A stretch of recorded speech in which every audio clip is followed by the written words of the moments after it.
بات یہ ہو رہی ہے نعیم صاحب، بریگیڈیئر سائمسن شیرف نے جو انٹرویو دیا مطیرہ جان کو، اس میں انہوں نے اب انگلی اٹھائی جنرل ظہیر پہ، جنرل ظہیر الاسلام جو کہ ex D G I S I ہے۔ اب ان کے دو مقصد تھے یہاں، انہوں نے دو باتیں کہی۔ ایک تو انہوں نے ایک ایسی کنسپیریسی تھیوری گھڑی جس میں یہ کہا گیا کہ جنرل ظہیر نے پی ٹی آئی کے اندر کچھ جیکالز امپلانٹ کیے ہوئے تھے جو کہ عمران خان کو مس لیڈ کر رہے تھے، اور جنرل ظہیر کا مقصد یہ نہیں تھا کہ عمران خان کو ہیلپ کر کے گورنمنٹ کو اتارا جائے یا عمران خان صاحب کو پرائم منسٹر بنایا یا عمران خان صاحب کو پرائم منسٹر بنایا جائے۔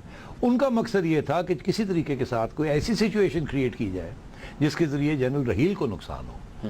اب وہ کیسے ہو سکتا تھا، یہاں وہ وضاحت نہیں کی، میں آپ کو بتا دیتا ہوں کہ تھیوری کے پیچھے کیا ہے۔ تھیوری کے پیچھے یہ ہے کہ جنرل ظہیر نے عمران خان کو استعمال کیا، ان کو یہ امپریشن دیا کہ آپ یہ کریں گے اور ہم آپ کے ساتھ ہیں، اور پرائم منسٹر نواز شریف کی ہو جائے گی چھٹی اور ہم نئے الیکشنز کال کر لیں گے یا آپ کو انٹرم پرائم منسٹر بنا دیں گے۔ مگر اصلی مقصد کیا تھا؟ اصلی مقصد یہ تھا کہ نواز شریف اور رحیل شریف کی لڑائی کرائی جائے اور ایسا پریشر رحیل شریف کے اوپر لایا جائے کہ یا تو وہ نواز شریف کے ساتھ جا کے لڑائی جھگڑا کرے، اور ان کی یہی امید تھی کہ نواز شریف کا ریکارڈ یہ ہے کہ جب وہ ایک موڈ میں آ جاتے ہیں تو ان کا ریکارڈ یہ ہے کہ انہوں نے 2 آرمی چیفز کے ساتھ لڑائی جھگڑے کیے ہیں۔ جنرل آصف نواز کے ساتھ کیا تھا پہلے ان 92 میں، اور پھر جنرل پرویز مشرف کے ساتھ کیا تھا، ایسے ہی ہے نا۔ اور اس سے قبل بہت امپورٹنٹ جو بھول جاتے ہیں، جنرل جہانگیر کرامت 1998 اکتوبر میں جنرل جہانگیر کرامت نے ایک بیان دیا اور میاں صاحب نے بلا کے ان کو فارغ کر دیا۔ تو اب یہ ساری چیزیں جو تھی جنرل ظہیر کے سامنے تھی۔ جنرل ظہیر نے سوچا لڑائی کراتے ہیں نواز شریف کی اور جنرل رحیل کی، اس سے یہ ہوگا کہ نواز شریف جنرل رحیل کو نکال دے گا۔ جنرل رحیل جیسے جہانگیر کرامت گھر چلے گئے تھے، یہ سولجر ہیں، یہ گھر چلے جائیں گے کیونکہ یہ پولیٹیکل ہے، پروفیشنل سوچ رہے ہیں، ٹھیک۔ اور اس کے وقت جیسے جنرل جہانگیر کرامت کے وقت اس وقت کا chief of army staff, chief of general staff general Ali Quli Khan اور ان کے ہمراہ جو لوگ تھے، وہ اتنے ان کا موڈ تھا کو کرنے کا اس وقت، مگر جنرل جہانگیر کرامت نے کہا نہیں، حالانکہ وہ فارغ ہو چکے تھے مگر انہوں نے روکا ان کو، اور general Musharraf already in position announce ہو چکے تھے، اس لیے اس وقت کو نہیں ہوا۔ مگر کو کی سٹیج آ چکی تھی کہ ایک آرمی چیف کو انسلٹ کیا تھا ایک پرائم منسٹر نے، سیک کیا تھا، دوسرے اس کے جو ساتھی تھے they were ready to seize power۔ تو یہاں بھی وہی سچویشن ہونے والی تھی اکارڈنگ ٹو ظہیر، یہ ہی وانٹڈ دیٹ کہ جب یہ ہوگا ظہیر اینڈ ہز کولیگز جو وہ لوگ تھے they would mount a coup، کہ ہمارے آرمی چیف کو آپ نے پھر یہ کیا، we are mounting a coup۔ This is the hint that he is giving کہ جب ان کو پوچھا بریگیڈیئر صاحب کو کہ پھر وہ کیا خود بننا چاہتے تھے آرمی چیف، تو انہوں نے کہا مے بی۔ اب بات یہ ہے کہ یہ ہے ظہیر کی، جنرل ظہیر کے اوپر ایک کنسپیریسی۔ دراصل this is an indictment basically. Absolutely, this is an indictment کہ ایکچولی جو کنسپیریسی تھی was not against the prime minister but was against the serving army chief and directly and indirectly against the prime minister, because the minute the prime minister would have acted against the army chief then there would have been a military coup۔ army chief تو پہلے ہی گھر چلا گیا تھا، یہ لوگ take over کرتے اور نواز شریف صاحب کو گھر بھیج دیتے۔ آپ میری بات سمجھیں؟ so this was a conspiracy to kill 2 birds with 1 stone۔ اب یہ دو برڈز کون سی تھی؟ ایک تھا نواز شریف اور ایک تھا رحیل شریف۔ کیوں؟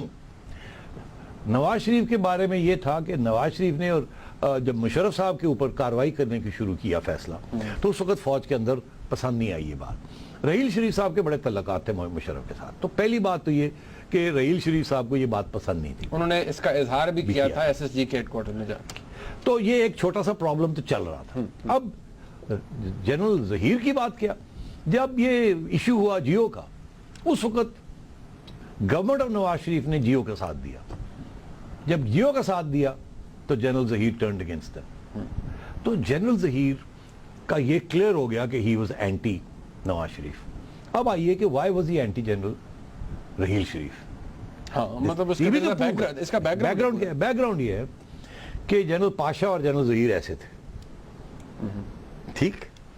اب آپ آگے آئیے، بیکاز کیانی کی یہ ٹیم تھی، جب پاشا صاحب کو ایکسٹینشن نہیں ملی تو ان کا سیکنڈ بیسٹ مین کراچی سے پھر ان کو بلایا گیا اور ان کو لگایا گیا، ٹھیک۔ اب اس وقت نہ نہیں کی جا سکتی تھی کیونکہ آرمی چیف کہہ رہا ہے کہ اگر پاشا نہیں تو پھر ٹھیک ہے، اس کو تو پرائم منسٹر دونوں کی چھٹی نہیں کرا سکتا، اور وہ بھی پرائم منسٹر جو خود کمزور ہو چکا تھا، ان کے اوپر بڑے الزام لگ چکے تھے گیلانی صاحب گیلانی صاحب کے اوپر.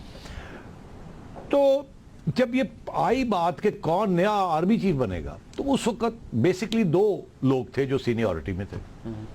ایک تھے جنرل ہارون اور ایک تھے جنرل رشید, جو کہ اور یہ کیانی صاحب کی ٹیم تھی, کیونکہ کیانی صاحب نے جنرل رحیل شریف کو ایک ایسے پوسٹ پہ لگایا ہوا تھا جہاں عام طور پہ وہاں سے کمانڈ سچویشنز میں آپ نہیں آتے, سائیڈ لائن کیا ہوا تھا, اور ان کے ریکمینڈیز میں بھی نہیں تھے. اور یہ اب آرمی جسے وہ یہ کہتے ہیں لنگر کی ٹاک یہی تھی کہ general Kayani didn't want general Raheel. For that very reason Nawaz Sharif نے ہارون صاحب کو ریٹائر کر دیا, جو دوسرے صاحب تھے ان کو اوپر چلے گئے, اور جنرل رحیل کو آرمی چیف بنا دیا. تو ظاہر ہے یہ this did not go down well with general Kayani and his team, جن کا خیال تھا کہ اب ہم وہ تو we are going to move into positions of authority, پھر آگے دیکھا جائے گا ہم کیا کرتے ہیں کیا نہیں کرتے. مگر clearly then a new plan had to be formulated. The new plan was کہ کسی طریقے سے جنرل رحیل کو شرمندہ کیا جائے, نواز شریف اور رحیل کے درمیان یہ کیا جائے. اب آئیے آپ بات, یہ یہاں تک تو بات سمجھ میں آتی ہے کہ موٹیوز تھے, جنرل پاشا کے بھی موٹیوز تھے against the sitting government, both PPP and Nawaz Sharif, جس کا اظہار بار بار جاوید ہاشمی صاحب نے کیا ہے. انہوں نے کہا ہے کہ اور بالکل اس میں شک ہی نہیں ہے کہ میں نہیں چھوڑوں گا جنرل پاشا کا رول رہا.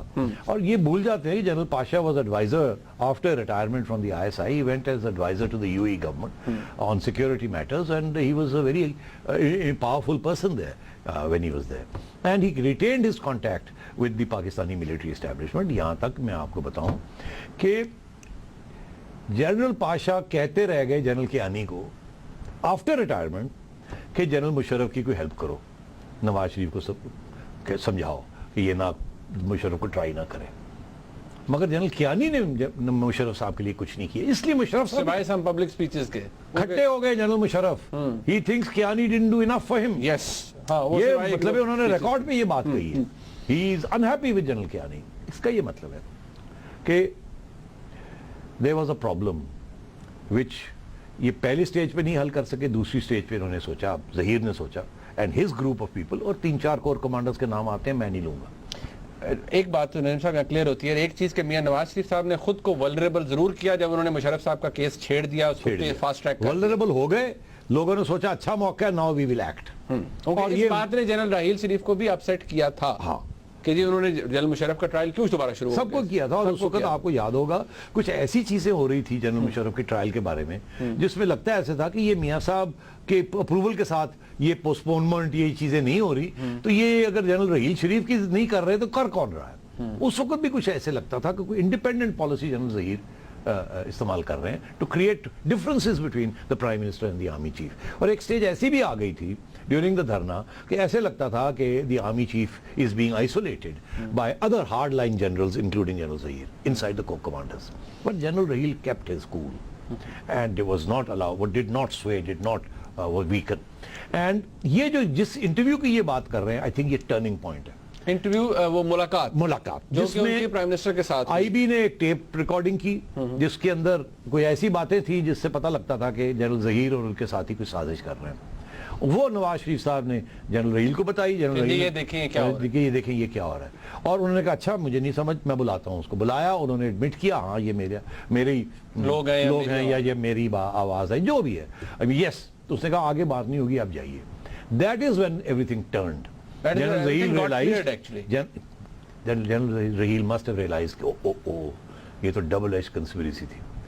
This was a double edged. مجھے کہا جا رہا تھا کہ نواز شریف کے ساتھ لڑو and tighten him and do this. ادھر یہ کریٹ کر رہے تھے in the hope کہ Nawaz Sharif would attack me and do what he had done with General Musharraf and earlier with General Jahangir Khan Abad and earlier with General Asif Nawaz. Okay, now this was what at the root of this whole conspiracy.